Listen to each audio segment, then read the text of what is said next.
welcome back, listeners, to the BizBlend podcast, your go to space where business insights meet real conversations, where business meets purpose and heart meets hustle. Well, I'm your host, Sana, as always, and today in this episode, we are diving into a topic that, let's be honest, touches every leader, team, and entrepreneur at some point or the other: conflict resolution. Now, whether it's a debate in your boardroom that gets too heated, or there is a lingering tension with a colleague or maybe a manager, conflict can either erode trust or build stronger, deeper relationships, depending on how we handle it. And to help us understand deeper into the art of conflict resolution, joining us today is someone who knows this dance all too well, listeners. Meet Alex Yaro. Now, let me share a bit about Alex with all of you listeners. He's an executive coach, meditator, mediator, and trainer working at the intersection of emotional intelligence and conflict resolutions.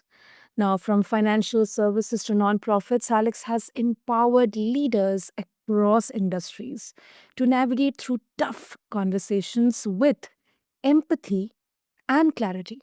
And now, did I mention that he also teaches conflict resolution at Baruch and John Jay colleges? So, with that, we'll uncover how conflict can actually be an opportunity or a blessing in disguise if we let it. So, with that, Alex, welcome to BizBlend, and I am really, really excited for this conversation. Thank you, Sana. It's great to be here. Well, so, Alex, okay, before we talk about conflict resolution, there must be some kind of journey involved in there which kind of motivated you to dive deep into the world of conflict resolution, mediating, and helping leaders understand the importance of emotional intelligence and empathy and clarity. So if you would like to share kind of a glimpse of that with all of us. Sure. So I'm an only child, and I was born in Ukraine Okay. into a family of adults, my parents, my grandparents, and so on. And so I was always the junior one in the family system, asking a lot of annoying questions. How come this is like this, and how come that's like this? And sometimes my parents and grandparents had answers for me. Sometimes they didn't.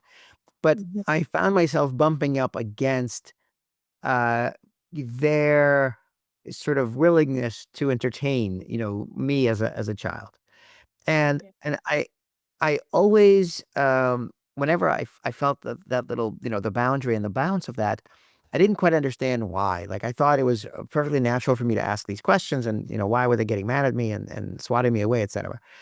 And so that, I think, just created in me this curiosity of asking how come questions or why questions, etc. So that was sort of the very beginning of my inquisitiveness. Then we came to the United States in 1980, and then I got into a whole new culture. I came from the Soviet Union, from that culture into this American culture, and started asking more of these questions and really needed to learn the culture of America.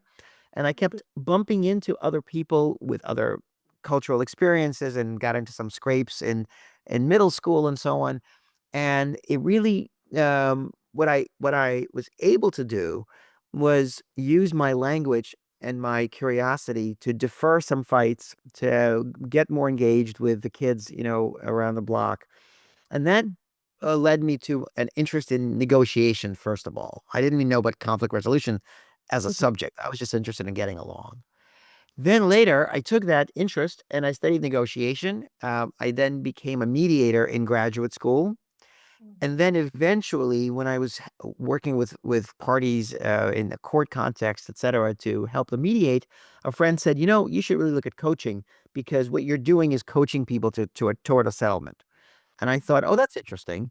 And so then I went to school for coaching, and that's how I became a coach and mediator and trainer. It's quite a journey, Alex. Quite a journey. You mentioned about the cultures, the different kind of cultures you have been into. So, how exactly did that shape your strategy or the dynamics of negotiation? I mean, was it able to help you understand the situation better, or understand that, how it can be a win-win for both the parties, or something like that, or was it something else? It was just the first time I entered this new culture. It was this Mhm, combination of wonder, boy, do they do things differently, and mhm, also when we came there, we didn't have much money, and so I saw the kids who were nicely dressed, and so I certainly felt less than in some of those moments. okay, okay. And then so, but the one gift I had was the gift of curiosity, and to just find out, like, how come these two things go together? How come you're wearing this white pants and a brown shirt, whatever it was, And so I literally just kept asking questions, and I think that was my big secret. Firstly, it kept people occupied, it kept people engaged, and it taught me that I could learn a lot more, and I could really get a lot more information if I found a nice way of asking how come questions. And it was probably more of a survival technique than anything else, to be honest. Yeah. Oh, interesting. That is interesting, Alex. And thank you for sharing your journey. And let's now understand what goes behind conflict resolution. So, Paul, you describe conflict as a place where emotional intelligence meets uh, resolution. Yeah. How exactly is that? I would love to know. I think our listeners would love to know. Okay. So when we are in conflict, and we're in conflict all the time, so people kind of bump up against each other all the time in life. It's just the nature of life. Mhm. When we bump against that boundary, because we are not taught about how to perceive it, how to deal with that information, we often perceive it as threatening. And that activates our amygdala, which is a part of our brain that is wired for survival. But we don't really know it. So we feel some kind of negative sensation. We attribute it often to the other person. It's their fault for causing that in us. Mhm. And then we go with that story, and both people go with that story, and they start blaming each other for causing them problems. Yep. So what I'm able to do with my clients is help them to put some language around this stuff, and to stop externalizing that blame to the other person, and just to start to look at it from a more zoomed out balcony view, we call it. So and so what is happening? You asked for something and the person said no. Okay. Do you know the reason? They said no. Usually, no, I don't. And, I should, well, people have all kinds of different things. And so there goes my inquisitiveness. Have you considered asking them how come they gave you that answer? And so once you do that, then you go from this place where the amygdala is in charge, and that part of our brain, that animalistic part that only codes for danger. And we start using the front portion of our brain, the prefrontal cortex, which is really our executive function, which is what allows us to get along in the world. And I think of it that way. So when I meet a person who is upset, Mhm. their amygdala, and making them emotionally intelligent is about transferring that processing from the amygdala, from fight or flight, to the prefrontal cortex about what do I really want to do. Mm. That was interesting. But sometimes not most of the, I mean, conflicts may happen because, yeah, as you mentioned, the person may feel that it's endangering my belief system. So when you help them understand from a different perspective, uh, doesn't it require a complete 180-degree shift in viewing, this from a point of emotional intelligence, not logic or rational thought or something like this? I agree with you. You're right. It definitely requires the emotional piece, and often requires labeling our emotions, which is something I teach my clients. A lot of people, certainly in the United States, say things like, I feel that. But usually then it goes on to blame. Like, I feel that you are not hearing me, or I feel that you're not being honest with me, etc. That's not a feeling. That's just blaming language. So I ask them to actually talk about their feelings. So I feel distrust. I feel upset, etc. And once we acknowledge that, then we can work with the emotion of it. And to answer your question, I don't think it requires 180 degrees. I think it requires maybe a 90-degree shift, but but in the upward direction. So there's another dimension we have to add to this. Okay. Okay. People really have to look at their situation from above, and some people are better able to do that than others. So can you see from a balcony view, from a removed point of view of how your interest may or may not collide with the other person's interest, and how come their answer might make sense in one way or in et cetera, et cetera, just to take away the person's perspective from being in themselves, because then they're more likely to just want to defend. Hmm. That makes sense. Can you give some examples of how it works?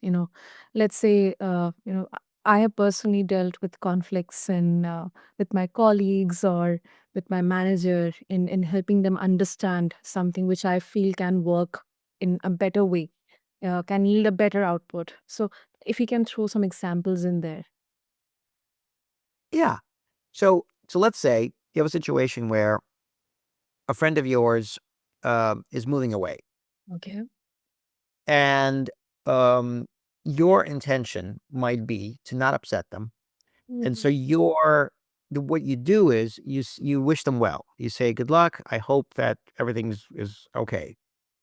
And so you think that that is you're doing them a service. You're trying not to upset them. You're caring them for them in a way. You want them to have a good trip and etc.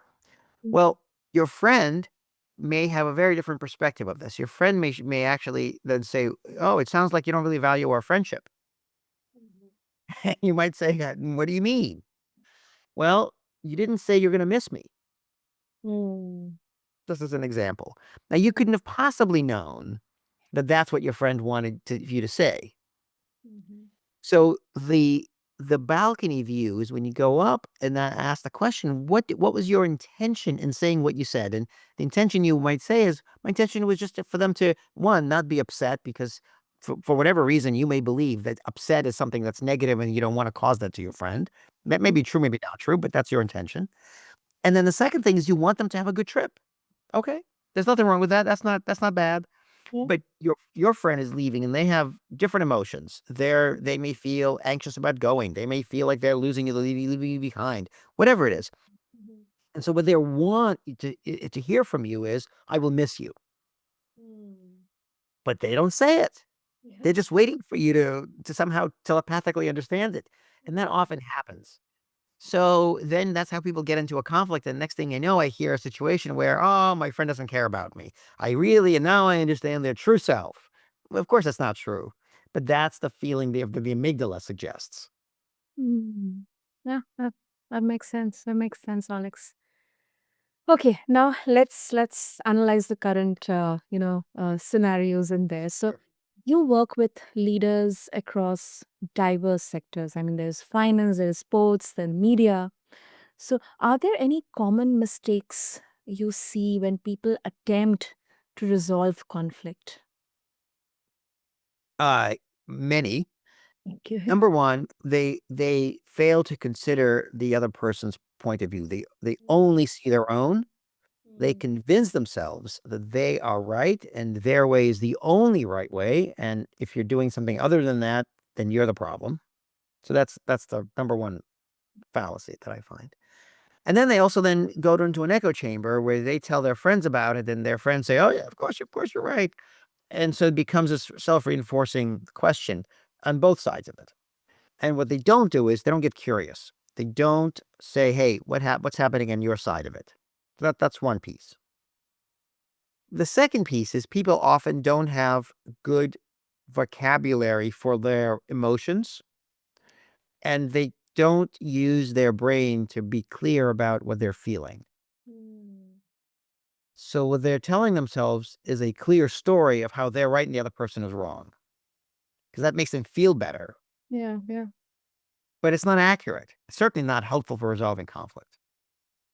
Mm. So I have a 4C approach that I teach to my clients and my students. And the first C is to care.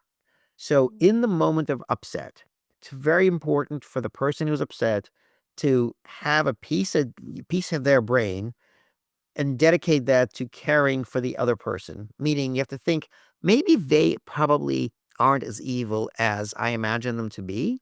And maybe they have their own, what they think is a positive agenda, however misguided. And maybe what they're just trying to get by in the world as I am. And so maybe, just maybe, they're not out to get me. And so that's the kind of care I'm talking about, right? You don't have to uh, send them a gift, but you just have to imagine that they are not bad, not evil. And what the effect that has is it quiets down the amygdala, so it allows that defensive process to conclude. Then the next C is about clarity, which is to really uh, ascertain within oneself, what am I feeling and what's my problem with the situation. So, am I feeling left out of a conversation? Am I feeling misunderstood? Am I feeling uncared for? Am I, all of those kinds of things? And a lot of people don't have that vocabulary to be able to do that work easily.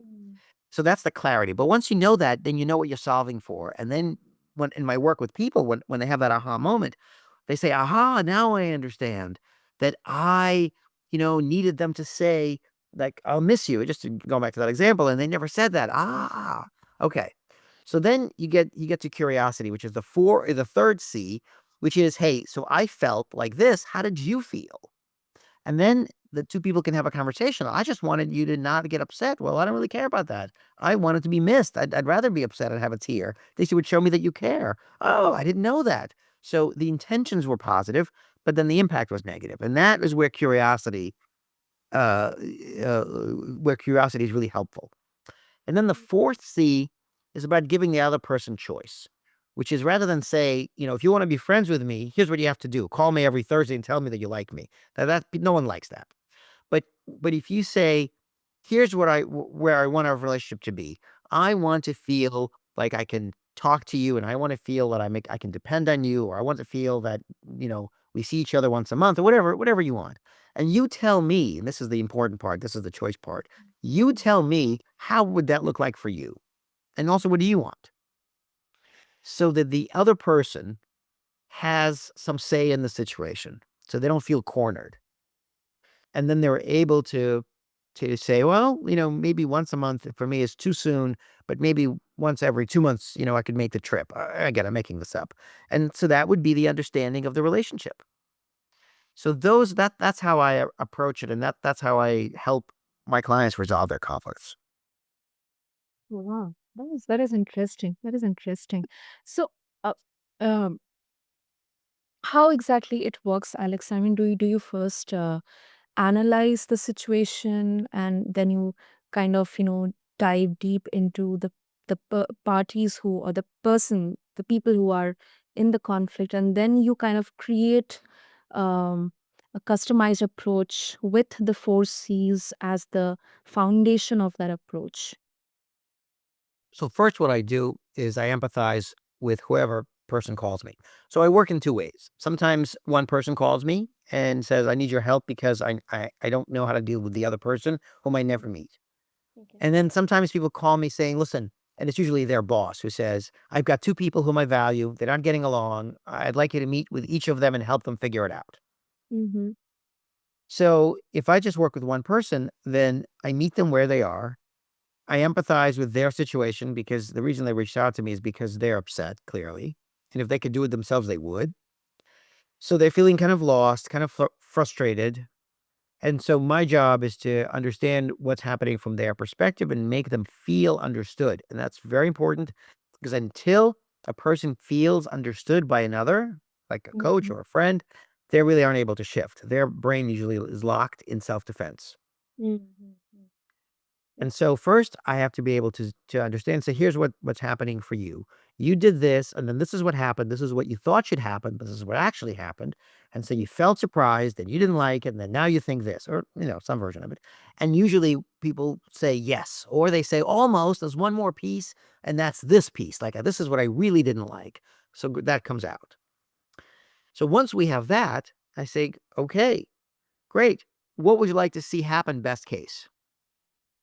And so often people are surprised by that question, you know, because no one ever asked them that. And then they tell me their fantasy. And then from that best case fantasy scenario, I ask them to help me understand what they think is possible and what can they do to go from there to where they want to be. And I then play a devil's advocate role and say, so if I were that other person, here's how I might react to what you're saying. And this is where I would say is probably my ability and my value add to Mhm. my clients is to be able to have a pretty good sense of what the other person might be thinking. And once we have that, and once we think that out, then my clients usually have a good idea, and they can test their ideas with me while feeling safe, and then they feel Mhm. pretty good about going out and into the real world, dealing with their real person around helping solving their issue, or at least asking questions, so they feel empowered. When it's the other way, when I meet with and I do mediation, then I meet with both people and I meet with one person and I understand where they're coming from and I validate their perspective and acknowledge Mhm. their perspective.